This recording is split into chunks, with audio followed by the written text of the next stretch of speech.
ready? Ready. Word up, live, outside, Show and Prove, Public Assembly, Williamsburg, Brooklyn. Talking to RedPill, man. How you doing? Good, I'm doing good, man. Just fucking rock the show in Brooklyn. Yeah. What the fuck else am I supposed to feel? Tired. Now, you were talking about, you guys left at 3 a.m. this morning, drove 12 hours, got here at 3 p.m. for Show and Prove. Yes. Now, is that sounds like an unusual pre-show situation? What? I would say it is. I mean, I think we were talking about on the way here that the tour grind has got to be horrible, but at the same time, you probably don't have 12 hours between fucking shows. So, yeah, man, I got off work yesterday at 3, went to bed at 8 o'clock like an old man, and got up at 3, and then left, and we're in fucking Brooklyn today, so that's fucking crazy. I think we'd be remiss if we didn't shout out KevinNottingham.com. KevinNottingham.com. Kevin Nottingham himself. Mina Fresh. Fucking shout out to them because they have done great things for me, and they support the fuck out of us and what we're doing, and I love those people for that. So Yeah. I wouldn't be here without them. You know, in your opening, monologue, soliloquy, or whatever we're going to call this, you expressed a bit of nervousness about rocking. And then right after that, you ripped the stage like a veteran. I can't tell if that was manufactured. That was just kind of like a ploy to get the crowd in. Or is this, are you actually nervous about this? I was, you can ask my girlfriend, who I was texting prior to this, where I sent a text saying I was terrified. Yeah. It was nervousness, but I've been through that shit ever since I started performing. I've been performing since I was 15, so it's like the shit is cool, but it's scary as fuck. And especially being in Brooklyn, this is a fucking hip hop mecca, and to be here, I was scared all day, man. But like I said, it might be my only performance in New York, so I was gonna do what I had to do. I've gained a lot of experience performing in Lansing and Detroit, and I had a couple of drinks and I enjoyed myself. I had to have fun. Treat it like I was back home. Yeah, no doubt. You know, how long have you and Hero been working together? Me and Hero have been working together probably about 2 years now. We met through a mutual friend who hosted a radio show at Michigan State University, Spartans. We got it. But yeah, we met through him.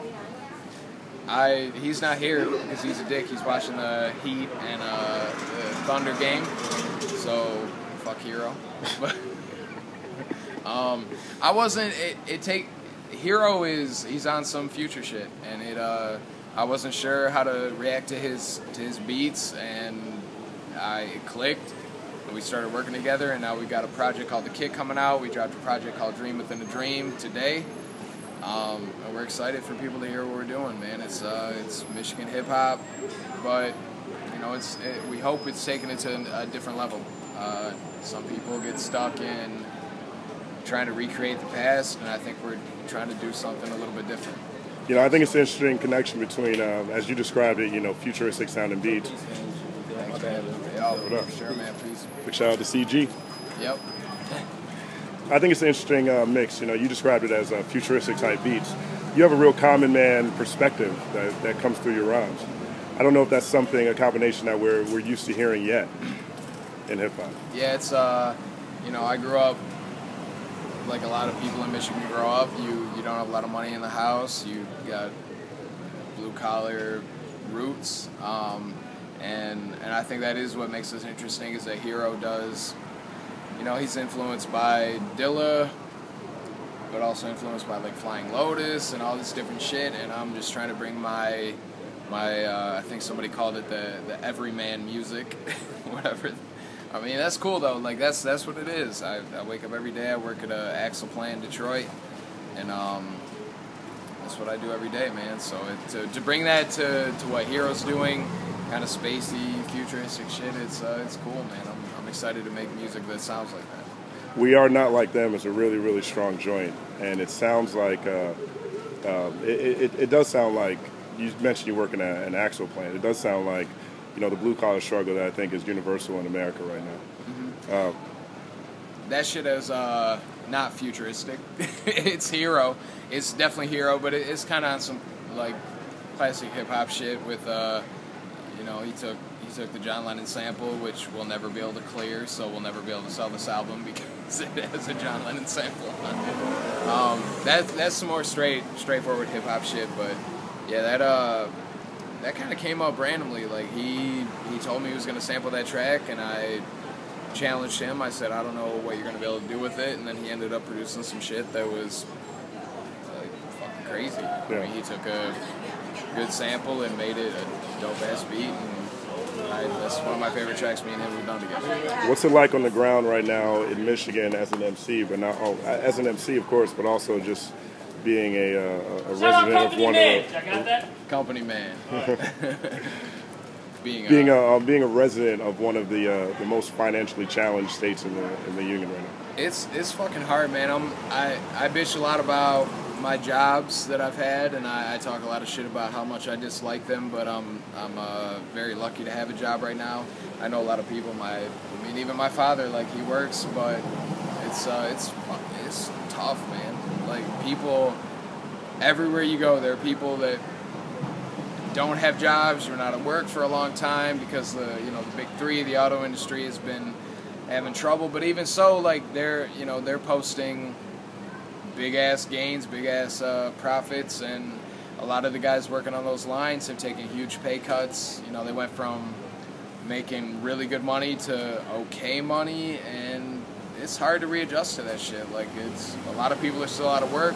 People that have work are not making as much money as they used to. Everything's hurting. Everything. Coney Island restaurants that are famous in Detroit, those are hard. People aren't spending money anymore. They're putting it away, or they're not making it. One of the two. So it's been shitty for the last few years. Last question for you. New album dropped today. You rocked the show in Brooklyn today. You've been driving for 12 hours today. What still surprises you about hip-hop? That I can come to fucking Brooklyn, New York with my... People make fun of me for my emo raps, for my Midwestern raps, for my Michigander accent, and rock the fuck out of a crowd and have fun with it. Like I said, I have a couple of drinks, I get on stage, I talk to the crowd, I try to get them to appreciate the fact that I'm a short and wide white guy that tries to rap his ass off, and I hope people appreciate that shit. And the fact that they do appreciate it, and they yell back at me and make noise even when I maybe don't deserve it. Yeah. That's what surprises me, man. The shit is universal, and that's what drew me into it, and I'm happy, man. It's been a good time. Shout out Justin, company man. Yeah. He's been supporting us on Twitter, on the internet, and I get to meet him in person. So thank you, Justin, company man. Mike check. Big shout out to William Ketchum III. William Ketchum, W.E. Ketchum III in this bitch. Mike check.